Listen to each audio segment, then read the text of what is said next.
to the Lowdown Mortgage Podcast, the show where we dive deep into the topics that directly impact the evolving originator. I'm your host, Connor Bartley. Bam! And joining me today is someone who has built his business with a very clear focus on simplicity, trust, and operational control. He operates in a rural market, thinks real deeply about reputation with referral partners, and approaches lending much more like a thoughtful business owner than someone who's just chasing the next loan. So, Justin Lusk, welcome to the Lowdown. Thanks, Connor. Thanks for having me on. Absolutely, man. I'm excited to have you here to have this conversation because you represent a different kind of a different type of loan officer, in my opinion. I don't feel like I've had a lot of people from like a market like yours, so I'm really excited to kind of dig into that topic a little bit. But you've been in the business for 20 years now. And early on, I'm just curious, like, what did you think success in the business was going to look like, and how has that definition changed for you as you've matured as a loan officer? Yeah, so I think we're all driven. A big driving factor is money, right? And where I'm from, very rural area, most of the time people go to the banks to get their mortgages, and so I really wasn't exposed for it to mortgage lending for a while. And the first exposure you get to it is the potential for opportunity, to make quite a bit of money. And so obviously, I'd be lying if I didn't say money was the driving factor on what could be done. But then over time, you realize that it's a great career and it's a great benefit, but then you start seeing the real impact. And that real impact is helping your clients, helping a first time home buyer, helping someone refinance and save money. So it changes the focus, but then you can still receive the reward and the benefit, but you have a different purpose for doing it now versus just, hey, I just want to close loans and make a bunch of money, and then not know what in the world's happening, from a purpose standpoint. So, now it's more of a help mentality. And with that help mentality, then things will continue just to progress from there. And, then the financial reward will come after the fact. So, And you've mentioned, and I mentioned even in the intro, that you work in a more rural market in Tennessee, which does really create kind of a different dynamic around relationships and reputation. If you're in a larger metropolitan area, it's much easier to be transactional and remain anonymous after the fact. But you're probably running into people in the grocery store that you've done business with. So, like, how has that environment shaped the way that you show up with your agents and your clients? oh yeah. So being in a rural area, you know everybody, your family knows everybody. Your wife, my wife, so she's in the school system. So there's a lot of either former students she's had, or there's teachers that she worked with. There's people you go to church with, you see them at the ball games, and but I like the fact that I'm kind of known as the local mortgage expert. So in my area, if people have questions, it's like, hey, give Justin a call, give him a ring. But the beauty about this job is, yes, I do a lot in the rural areas, but I made so many great connections, in other states, doing loans, keeping up with clients as they go different places. So that's always good. But yeah, in the local areas, it's kind of funny. My goal is, like, if I do one person's loan in the family, if I can't do them all, I question, like, what happened there? How can I get better? And so, funny story, we were at an event and I told my wife, I was like, that's a hat trick. And she goes, what are you talking about? Like, she has no idea about sports or anything. I was like, I did the brothers, I did the aunts, I did the moms. And so that's what it means to me. Like, if I don't do the mortgage here locally, then I question, like, what could I have done better? Because my job is to serve my local community. And it's nice because the rural lending, the USDA's, the those things like that, all are fine. You throw me a condo deal in Nashville, I'm probably going to rely on other experts for that. So, but yeah, it's nice to be known as the person. Hey, I get calls. People's like, hey, what should I do about this auto loan? And I'm like, well, I do mortgages, but let me kind of direct you in that. So it's nice to be known locally like that. Yeah, I mean, being in that kind of market, does that set you up to be sort of a hub for referring business to other business owners? Like, do you make an effort to kind of know who the plumbers and the painters and all the service providers are in town?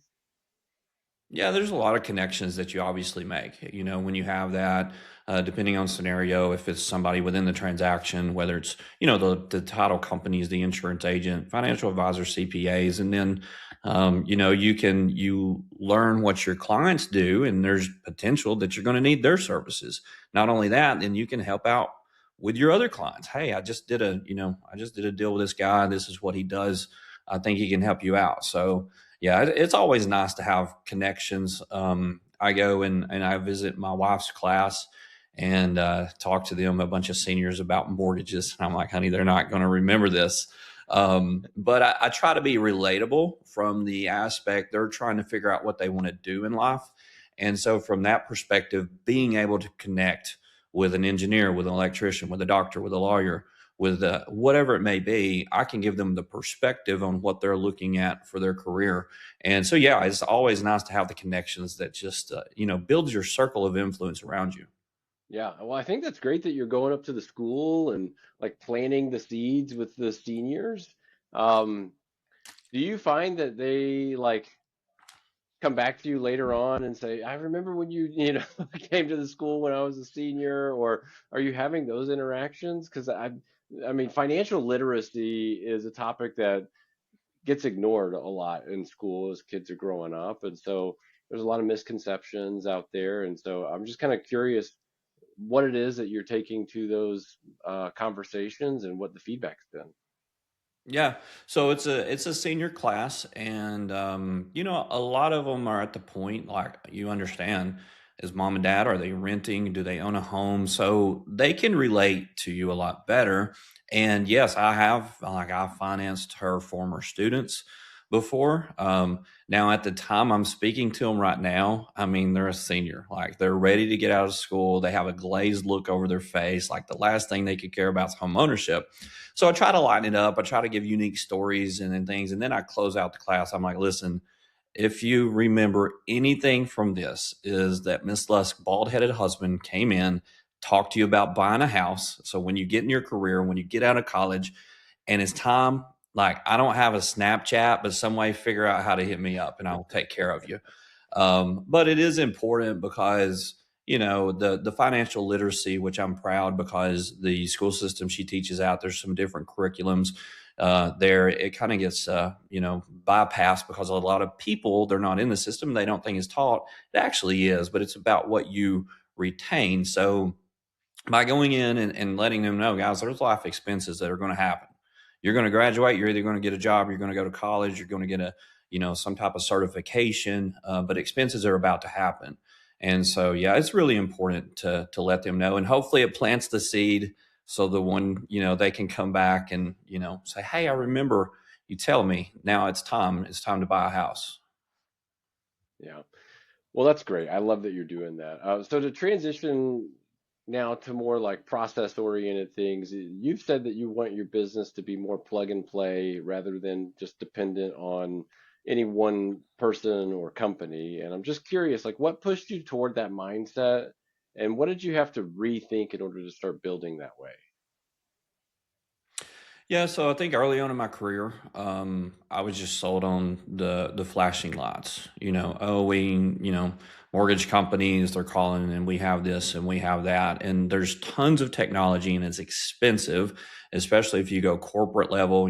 There's some things that some technology companies, they won't talk to you about if you're small scale, just because they want volume. And so at first that was nice, but then I was creating, or I was treating that as a employed loan officer. And what I mean by that is just another part of that company. And as time progressed in the process of building out a team, then I need to be more defined within my own team and with my own process. And so that's when I've started developing, and it's ever evolving to the fact that I want to be able to build my own, do my own, have my own process, my own ways of doing things, and what I call a plug and play. And so, if there's ever the event I wanted to change companies, I don't have to worry about, you know, uh, learning this new system or going to this new database system or doing all this, I already have that where I can just take from one, go to the other, because at the end of the day, now this is my own business. Like, I've built my own business. I've built it based on my database, on my clients. And so I want to be able to just move that at will. Yeah. Well, I think that's a great call out because, from my seat, I know that there's a lot of people that get really, it's intimidating to consider making a change just because of the hassle that comes along with it. I mean, I just think about it in terms of me moving homes. Like one of the reasons I wouldn't want to move from my house today is I don't want to pack. I don't want to hire movers. I don't want to unpack. I don't want I don't want to buy new furniture. I don't want to go through all the things that come with like going somewhere new. But to your point, if it's a plug and play system and it's set up to where it's transportable and could be um, effective and efficient regardless of the environment, I think it's a really smart way to think about how you're operating on a day-to-day basis because it gives you flexibility and it gives you leverage in the relationships that you have.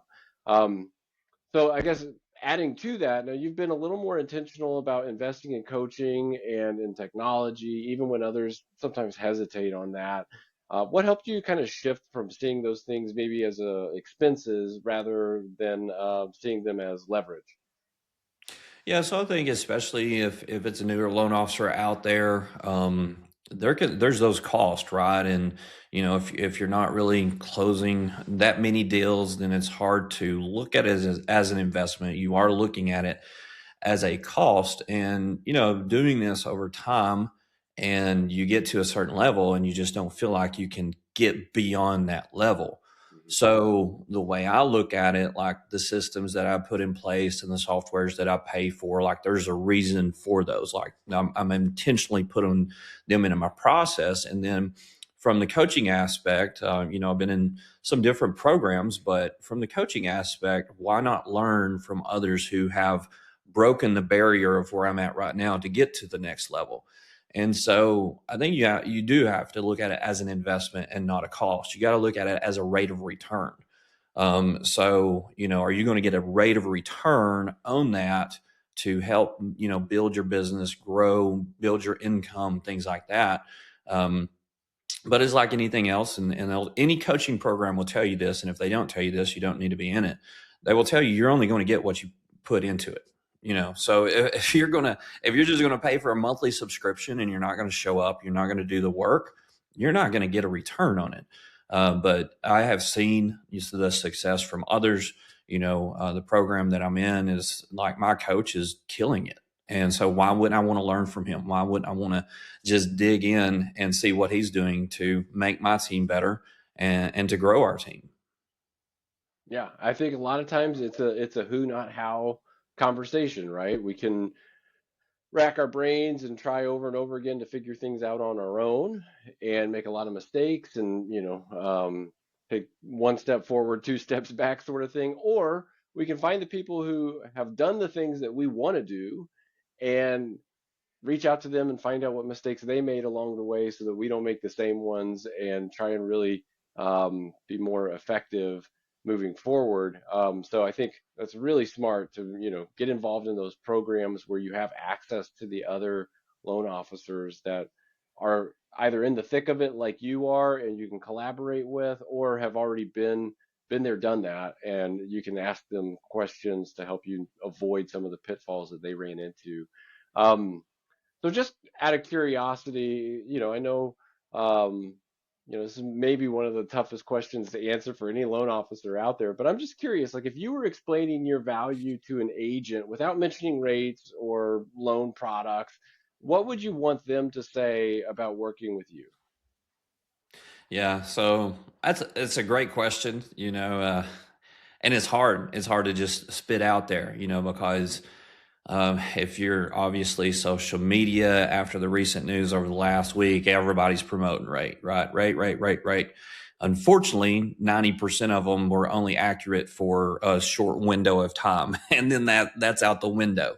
And so when you go into it from an approach like, oh, I have the best rates. Well, no, you don't, because you find the lower rate, somebody's going to find something lower. It's just the way it happens. It's a race to the bottom a lot of times. And then the other aspect, well, I can do this, this, and this. when majority of loans are originated to stay in a certain bucket. And so from that, I approach real estate partners from this aspect: is there's communication, there's transparency, and there's a process. So if you want to build, if you want to grow, because I don't look at I look at a real estate partner as part of the team.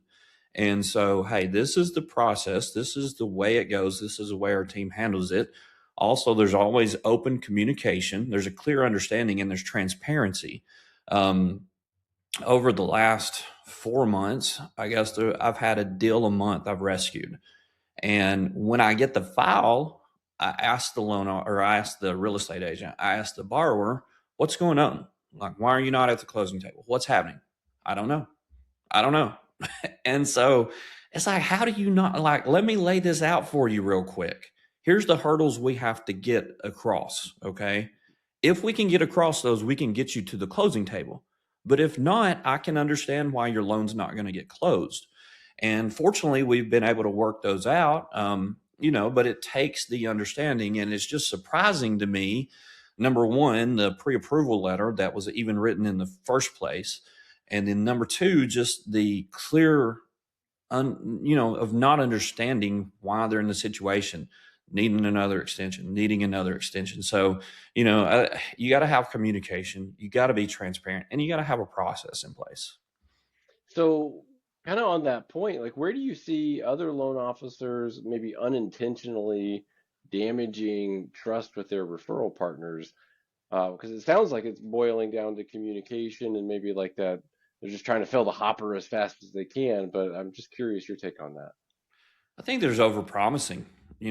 People feel that if I can do this for this agent, like they're going to be my number one referral partner, I'm going to get all the deals in the world. So I'm going to overpromise. I'm giving them a letter that is very hairline, but you're promising that it's good to go, and then it falls apart. So there's that lack of transparency. Oh, I can get this done in X amount of time. Well, the next thing it's not through underwriting. The appraisal's not ordered. Well, what happened is timeline. Well, the loan officer may not have had as much control as they thought they had going through the process. So I think the biggest thing is overpromising. I mean, if I get a client and it's questionable, they're not getting a pre-qual letter. The agent's like, hey, we're going to look at a house. Okay, well, sorry, I can't give you a letter. I'm not putting my name on it.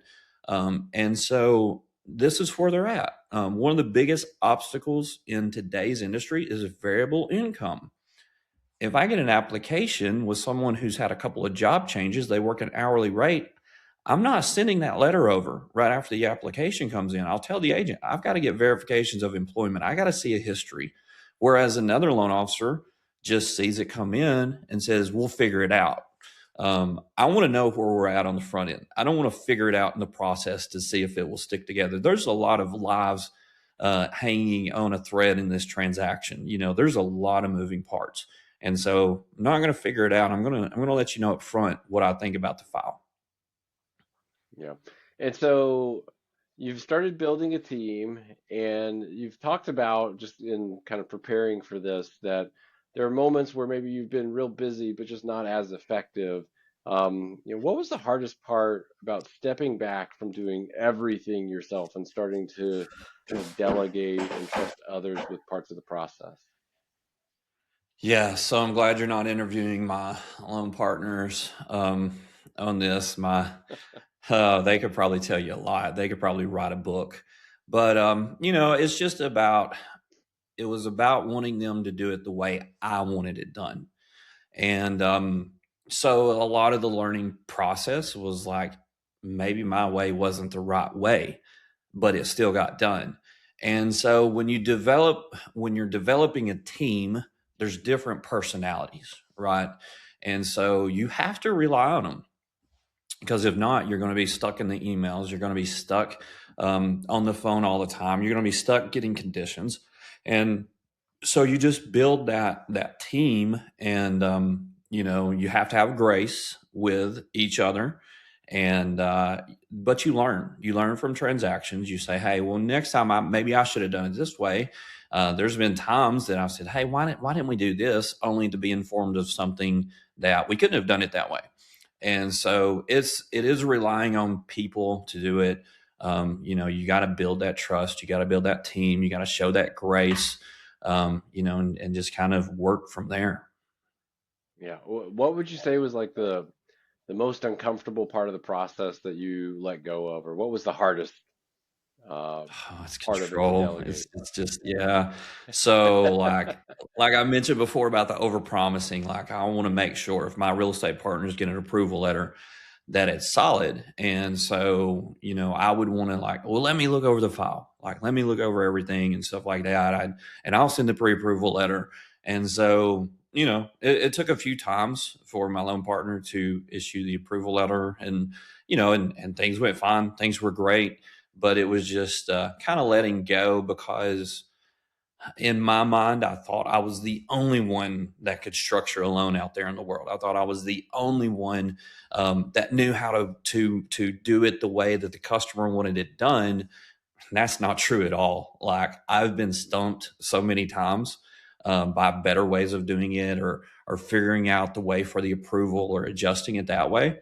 So that's where I've had to kind of relinquish to say, okay, you got this. You're the expert. You take care of it, and I'm going to watch you do your job, and I'm going to support you in the background. So Yeah, I love that. And once you kind of give someone that freedom and they really now are allowed to flourish and take ownership of that part of the process and really do some awesome things. So I love that you have been willing to do that. So as we kind of get closer to the end here and we start thinking about the future, when you think about the next couple of years, like what parts of the business feel most important to protect as you continue to grow? well, I think it's always going to be front and foremost is the client experience and the partner experience. We have to protect that. I mean, from the standpoint, like my big thing is like I want to know, how did the process go? How was it on my end? How did my partners treat you?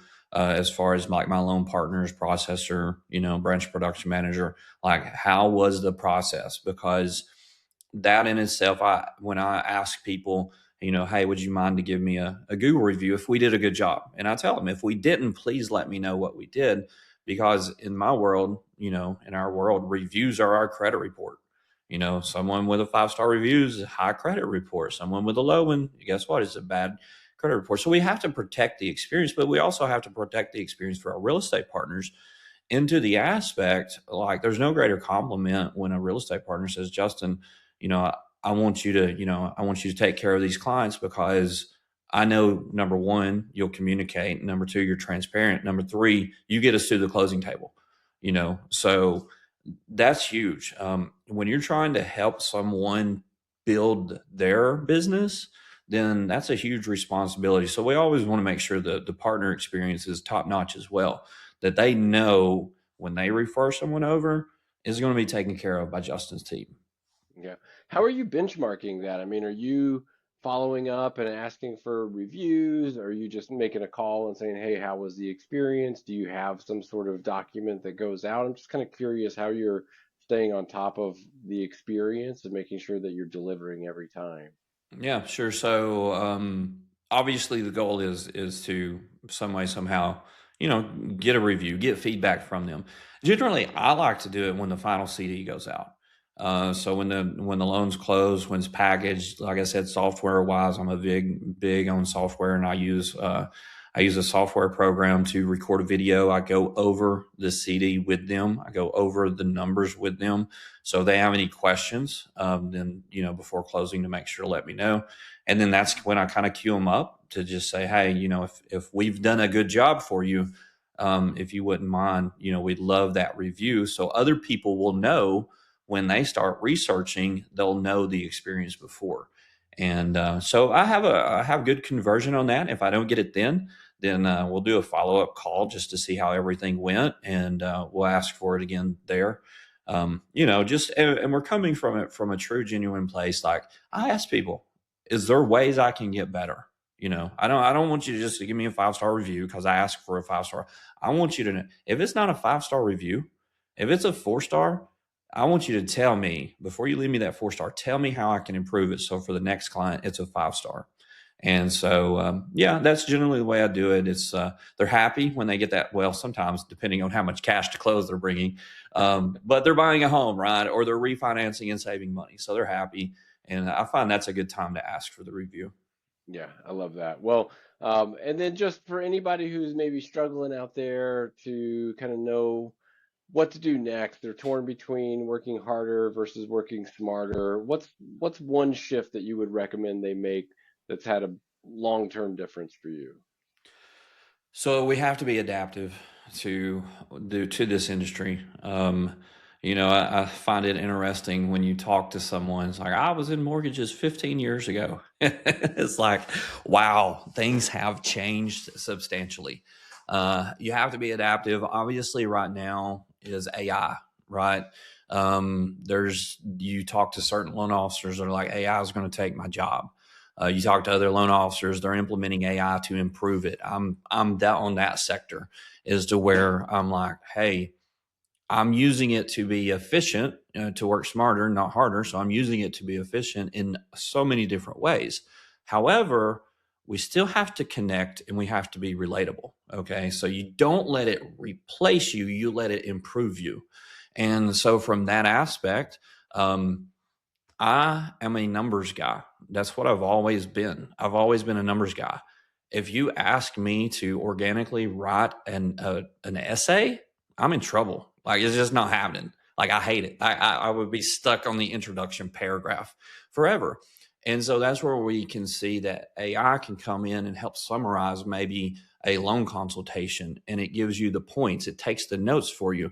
That's not replacing a loan officer. That's enhancing them to be more professional versus the borrower getting nothing at all or getting something that was missed. So I think you have to adapt, but I still think you have to connect and be relatable because, in this industry, what you learn is loyalty is limited. And so, unless you are still a connected person, unless you're relatable to your client, to your real estate partner, loyalty is limited. Like they're not going to hang around unless you connect with them and you relate to them. Totally, totally, man. And you've got to just stay top of mind and present because at the end of the day, they're getting, phone calls from other lenders. They're trying to, someone's always after your cheese, man. So, so you got to make sure that you're building those relationships and making them sustainable, and just maintaining your reputation. But anyway, Justin, I want to thank you for being a part of this and, being on the lowdown, sharing your insights and wisdom with anyone who's listening. And, I hope nothing but the best for you in the future. And if there's anything, that I can do or if someone can reach out to you about, like, I hope we're able to bring more value to you in the future. But thanks for being a part of this. Thanks, Connor. Thanks for having me on, man. You bet.